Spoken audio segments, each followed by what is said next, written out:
Eto, sige, saksak natin. Ayan. Wala siyang display. Wala tayong makikitang display. Pero blue yung indicator niya. Ibig sabihin nag-on yan. Wala lang talagang display. Tsaka yan, at tinutuktok natin, walang ilaw. Sigurado sira yung backlight dito. Kaya sige, ayusin. Buksan natin. Ayan.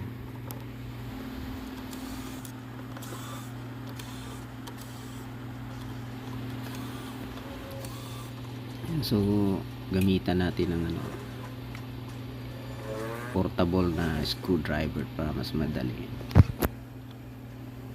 Gumamit din tayo ng maliit na screwdriver na hindi siya automatic kasi may mga maliliit. Dahan-dahan lang sa pagtanggal. Kaya sinisipat natin, baka may madali tayo na wire. Yan. Tanggalin natin itong sensor ng remote tsaka indicator. Ayan, tabi natin yung takip. Prepare tayo ng tester para test natin. So eto, buksan na natin. Ayun, test natin yung backlight supply sa power supply. Ayan, meron siyang 80 volts. Ibig sabihin may supply. Tsaka hindi natin napakita, na test na natin to yung niya, yung BL on. So may 3.3 doon. Ibig sabihin may trigger mula sa motherboard. Tas meron ding supply yung backlight driver. Kaso wala siyang output. Ayan, i-test natin yung output kung ilang volts.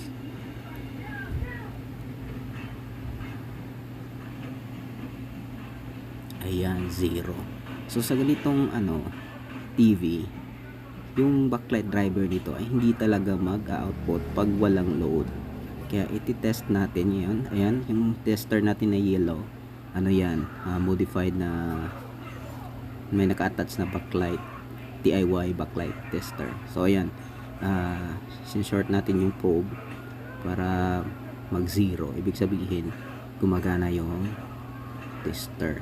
Ayan, nahirapan pa. Ayan, ngayon iti-test natin.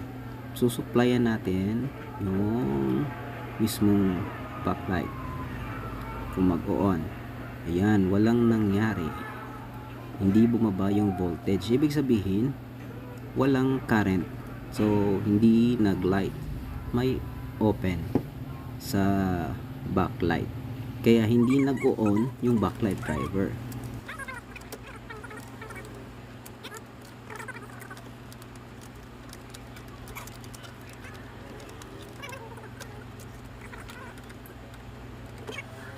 Hindi na natin napakita yung pagbukas, pagtanggal ng LCD kasi nakalimutan natin na mag-video. Tanga-tanga lang. Ayan. Ayan.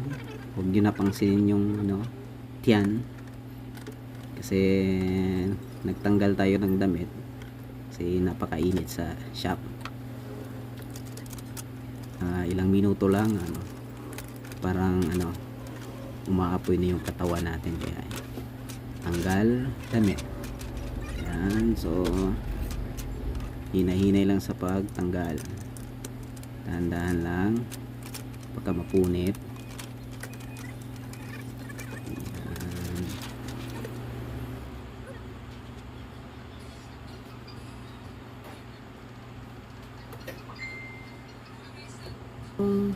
Pinaka powerful natin na tester na may backlight tester, DIY. Yan, iti-test natin yung mga strips kung saan yung may sira. Yung unang strip umilaw, yung pangalawang strip ay hindi umilaw, yung pangatlo umilaw, yung pangapat umilaw. So, ibig sabihin yung pangalawang strip sira, may putol. Yan. titest natin yung ano, isang lead bulb niya. Ayan, umilaw yung unang lead bulbs. Yung pangalawa, hindi na. Ayan, yung una umilaw, yung pangalawa hindi. Pangatlo, umilaw. So, iilaw yan hanggang dulo. Ayan, hanggang dulo. So, isa lang yung sira na lead bulb. So, kahit isang sira yan, palitan natin ng isang strip. Ibago natin yung isang strip para iwas back job. Ano, mahirap pa naman magtanggal ng LCD, baka ano, mabasag. Kaya prevention is better than cure. So ayan, umilaw na yung lead bulbs. Check din natin, hindi ko na napakita yung tester. So chinecheck ko yan kung same voltage yung per strip, dapat pareho, dahil pag may nag-iba dyan, may problema yung isang strip. So ilang minuto or ilang araw lang, pundi na naman. Kailangan parehong voltage ang bawat strip. Ayan, titest na natin yung ano, buong LED bulbs. Ayan, umilaw na lahat. So ibig sabihin, goods na yan. Pero ititest natin yung ano, dun sa likod, yung socket na papunta dun sa yung socket na nakahata sa board output ng backlight driver. Pero ayan, screw muna natin yan, baka mahulog. Screw lang.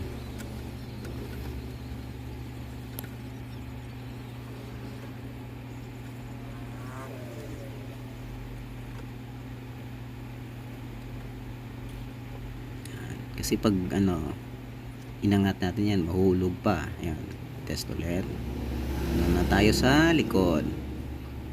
Subukan natin, baka hindi umilaw at may putol. As na ano na, nabalik na natin yung LED, yung LCD. Tanggal na naman, ang hirap pa naman. Yan, umilaw lahat. So okay yung socket, yung connection niya, okay naman. So yan, balik na natin yung LCD.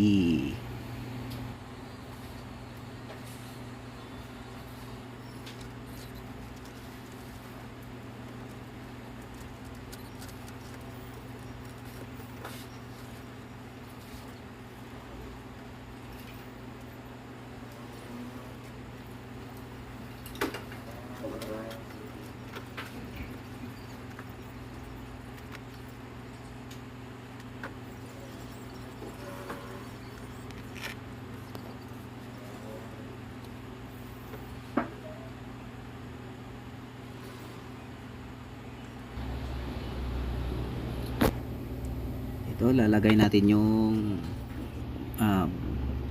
parang ano niya, spacer ng o holder ng LCD.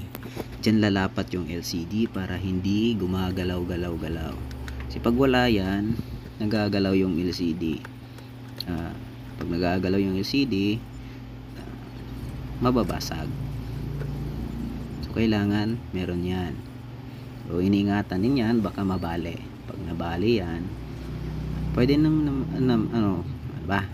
pwede nyo namang iayusin, lapat, kahit may bali, basta kompleto. So dahan-dahan lang, pisil-pisil lang. So kailangan lapat na lapat yan, kasi ayan, pag hindi mo nalapat ng maayos yan at may umumbok, pag lagay mo ng LCD, tas tatakpan mo na yung yung parang cover niya sa gilid ng LCD, tas napuwersa nyo kasi may umbok, basag yung LCD. Pag basag yung LCD, ano naman, bawas bulsa. Ayan, so kamay-kamay lang dito. Binabalik natin yung board niya, panel. Ayan, yung LCD, kasi may board yan. So ito, medyo nahirapan tayo dito kasi rubber yung nilalagyan. Pag hindi mo na sakto, nabibinat yung cuff. iniingatan natin yung cough na hindi matanggal kasi walang bonding machine dito sa shop. Pag natanggal yung cough, wala na yung LCD, sira na agad, automatic. Wala tayong bonding machine. So dyan,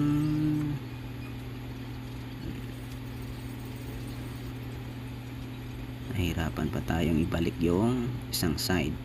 Sa left side yan, kung sa harap tayo left side, nasa left side yan. Balik na. So kinakamay-kamay, nililisan natin ng ayan, yan yung sinasabi kong takip. Ito yung sa ilalim, yung unang spacer o lapatan ng LCD, pag may umbok yon, yan, tapos nagpisil tayo dito sa taas, basag yung LCD, mababasag. Iniiwasan natin yon kasi walang available na LCD sa market. So, ayan, wala din tayong stock ng LCD na ang TV, mahirap maghanap niyan, kaya ingat tayo. Kapag meron, mahal. Ayan, so balik na natin yung board, yung power supply, motherboard. Papansin nyo may wire doon sa power supply kasi sinubukan nating mag-jig. So next siguro mapapakita natin yung anong ibig sabihin ng jig. Nag-jig tayo doon sa power supply. Ito tinetest ko kanina kung may mag-out na sa backlight driver niya, kaso wala, kasi itong backlight driver nito hindi siya nag-out pag walang load, kaya pala hindi siya nagpro-protect. Kasi lahat ng Sharp, pag sira yung backlight lead bulbs niya, nagpro-protect. Ito hindi, kasi hindi nag-out yung backlight driver pag walang load. Ibig sabihin walang overcurrent na madidetect, kaya walang protect. Mas maganda to kasi yung mga unang Sharp mahirap pag nag-protect, kailangan pang mag-reset. Ayan. So may napansin tayo dyan sa LCD, papakita natin yan sa final. Ayan. Kasi ito nakatambay na to ilang taon na ata bago pinaayos. Ayan, saksak natin.